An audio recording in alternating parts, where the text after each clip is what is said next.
Let me describe our proposition. We look at your life as if you were a bucket. Now let me explain to you what I mean by a bucket. So this is your bucket, and inside your bucket you have some money, what we call liquid assets.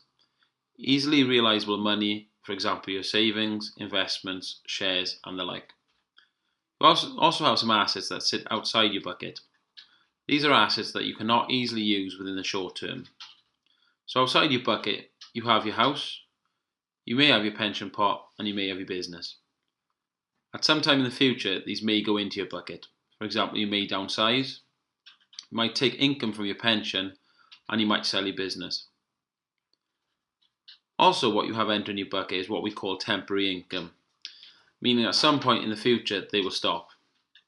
This could be from your wage, from child benefit, or dividends, for example. Then we have what we call future income, an income that will start at some point in the future, for example, your state pension.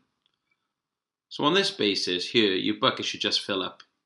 Of course this doesn't happen, and I'll tell you why. Down here at the bottom of your bucket we have a tap, and this tap drains your bucket like you wouldn't believe.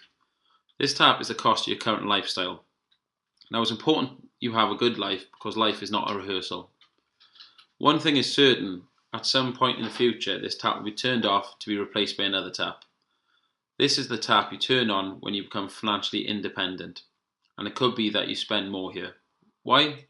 Because you have more time on your hands, more time to do the things you enjoy, go on more holidays, travel the world, go on expensive cruises, enjoying yourself when you're fit and able to. And this is important because again, life is not a rehearsal. Sadly, one day this tap will also be turned off and replaced by another tap. Now this tap is a tap you turn on at a time what we call too old to enjoy yourself. There comes a time in everybody's life when we are too tired to go on the holidays, too tired to get out of bed, let alone jump on a plane. Of course, what happens then, sadly, is you end up in a box, and that's the end of you. Now let me explain to you my job. It's my job to help my clients understand what is going to happen to their bucket, and I can tell you now that there is one or two things that could happen to your bucket. The first thing that can happen is your bucket runs out.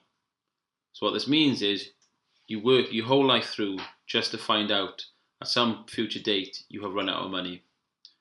And what this means is you can't enjoy your current lifestyle. Now that's pretty awful, as you can imagine. Or worse, it fills up and up and up. What that means is you go to your grave with too much money in your bucket. So why is that worse? Well, what this means to you, you are on your deathbed with all the money in the world and no time to spend it. That means that you could have retired earlier. You could have had that world cruise. You could have given more to your children when they needed it. You could have started that business that you wanted to start.